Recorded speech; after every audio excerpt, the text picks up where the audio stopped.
We're here with Emory head baseball coach Mike Twardoski after the Eagles came off of a pretty successful weekend, 3-1 overall last week. You know, Coach, the offense really picked it up during the course of those games against some pretty good teams and some really good pitching.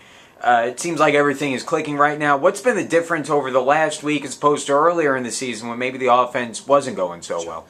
We talked a couple weeks ago, and I told the kids, forget about our batting averages, forget about all that. I mean, we're to a point now where, you know, it's only a little bit of the season left.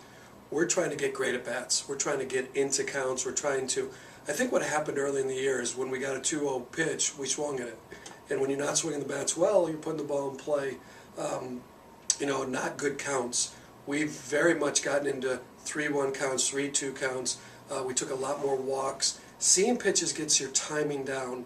And you know as well as I do, hitting is contagious. And once a couple kids started to swing the bats a little bit, other kids came up in those situations. And so I think getting into counts, not swinging at all strikes, taking some strikes, and really getting the bats contagiously going, I think those are the keys to our swinging at the plate right now. And obviously a lot of the confidence from the team stems from the starting pitching as well, where you have three terrific pitchers, at least they have been so far this year, in Paul Schwindel, Benny Nahosa, and the freshman Connor Dillman. Talk about those guys and the kind of confidence that gives the entire team knowing that they're going to get a quality start almost every time out. Well, innings pitched is a key with all three of those. I mean, we've gotten great quality starts every single game. I can't think of a start that they haven't gone the 5 innings for a quality start, but it helps our bullpen.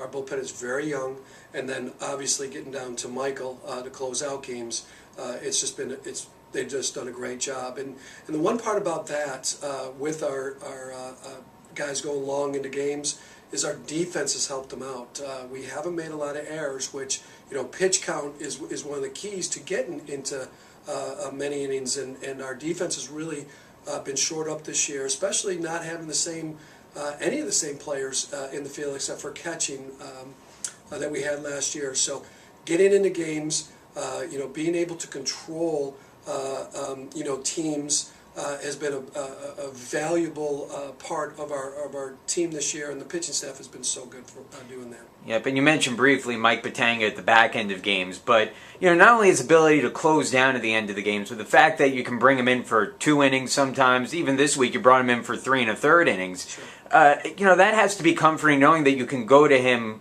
late in games and that you could have someone who could shut down the opposing team late in those games like that, even when it's for an extended period of time. We haven't gone to him late in games. We've gone to him 6th inning, and it's always been with bases loaded, no outs, with you know, his runners in scoring position. So his workload has not just been many innings; it's very important innings. And I think if he's not one of the top pitchers in the country with what he's done for this team, he's one of them. And you know, he's got a rubber arm. He's always, you know, I don't care if he throws 80 pitches the game before, he always comes up to me and says he's got more in his tank. And you know, UAAs, he should have been the MVP of the UAAs. And you know, I talked to him about it, and he didn't care. He said, just as long as we win, that's all that matters. But you know, being the career or tied for the career in saves here at Emory is a big achievement, especially after 2 years for somebody. But he's somebody that has confidence when he gets on the mound, and when he has confidence, our position players have a lot of confidence, and he's closed out a lot of games for us this year. And finally, only a couple games left. It's 11 games left in the season. You know, there's a lot of time left for a lot of good, a lot of time left for some things to take a turn maybe the wrong way. What's your message to the team going forward here to make sure that they're geared up for a run going forward, especially considering that a lot of them haven't been in a position in the previous years to make that kind of a run? Well, I'm going to tell you what every coach says. We're going to have a great practice today, and that's all I care about. I could care less about, most of the time I don't know who we're playing, you know, after Birmingham Southern. I mean, we're going to take it, we're going to really center it into one game at a time, one pitch at a time. You know, and I know it's a boring answer, but in order for an inexperienced team to move forward, we can't think about things down the road. We have got to take care of getting ready for Birmingham Southern. And you know, we're a tired team, we're a sore team. A lot of guys were up in the training room yesterday, so we just got to get mentally tough to prepare to go into Birmingham Southern and have a great game tomorrow. Okay, Coach, well, thanks a lot. Good luck this week against Birmingham Southern on Wednesday, and we'll talk to you later on in the season. Okay, thank you.